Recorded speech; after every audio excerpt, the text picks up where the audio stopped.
We are here to preview the DNC. Russ is live from Chicago right now, so let's give ourselves a taste of what we can expect this week. First of all, the Democrats have built a wall.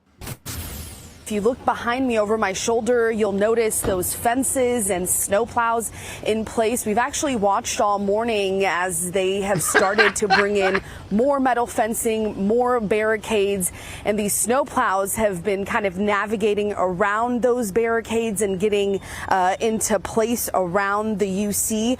Take a look at some of this video we got earlier this morning. You can see a lot of cars have been turning around already as they're met with these new closures that have been set in place overnight and early this morning. I love democracy. Like, I wish I was going to the convention, but for the neighborhood, there's been like no communication and very little engagement of the people who are closest to it. The parking restrictions have changed 3 times in the last week on our block, and no one's like communicated to us that the protest route actually goes right in front of our building. Well, you know, look, if they really wanted to do this right, what they would do is they would put some cages on the other side of the fence, throw some of the ceasefire protesters in the cages, and then have AOC and Rashida Tlaib come and take turns crying at the fence and shake the fence. I mean, they got everybody there as it is anyway, so you may as well take advantage, right? They can come cry at the ceasefire protesters locked in the cage on the other side of the fence. That'd be good theater. That's good optics. That's how you put on a show. Well, you just gave away their plan for the closing festivities. Yeah, right. Exactly. I heard they were going to do they were going to do that on stage.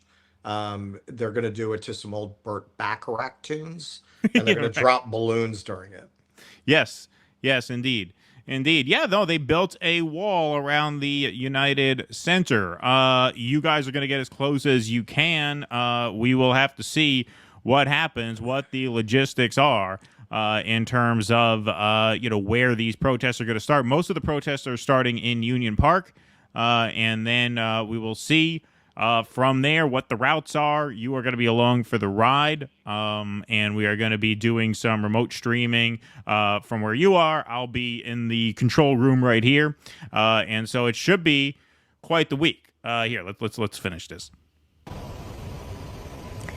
And that resident telling us that most of the information he's gotten actually is coming from us or other local news outlets. He says his hopes are that over the next few days, there's more direct communication from area law enforcement or even from the Secret Service. And really his concerns, Mugo Adrina, have been echoed by a lot of drivers and neighbors we've talked to in this area this morning. A lot of frustrated drivers, to say the least. We know security will just continue to get tighter as we approach opening day on Monday.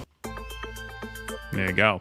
They should have just joined the ceasefire movement, you know. I mean, that's one reason why they should have been advocating for a ceasefire. The fewer protesters, the less traffic, the less complicated it is. But yeah, it is going to be quite the time in Chicago. 100,000 protesters are expected to descend upon Chicago. And we've already been in touch with some people. Russ, you've been in touch with some people. It's going to be quite the week. It's really amazing because in the past, maybe we weren't really anywhere. This was kind of a hobby for us. We weren't really paying attention. I don't think everyone went to the 2020 convention. Well, there really like was it no seems 20. I mean, like that was a lockdown everyone. That's why. Well, yeah. That's true. That's yeah. true. And in 2016, the space was not really developed. The space was not as mature. Yeah. That's right. That's right. I actually forgot that was during COVID. But this, I mean, everyone's here. So it's tomorrow really that everyone's going to be converging, I assume, in the same places.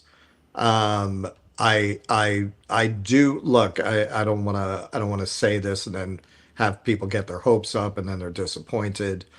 Me and Nick, we are negotiating with Zach and Gavin for a steel cage MMA fight. Yeah, right. Yeah, exactly. So we might do that to raise money for Palestine.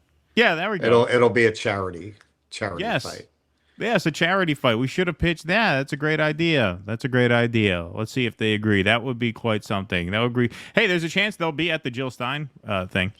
I'd be surprised if they weren't, actually. Yeah, there you go. I mean, they're here.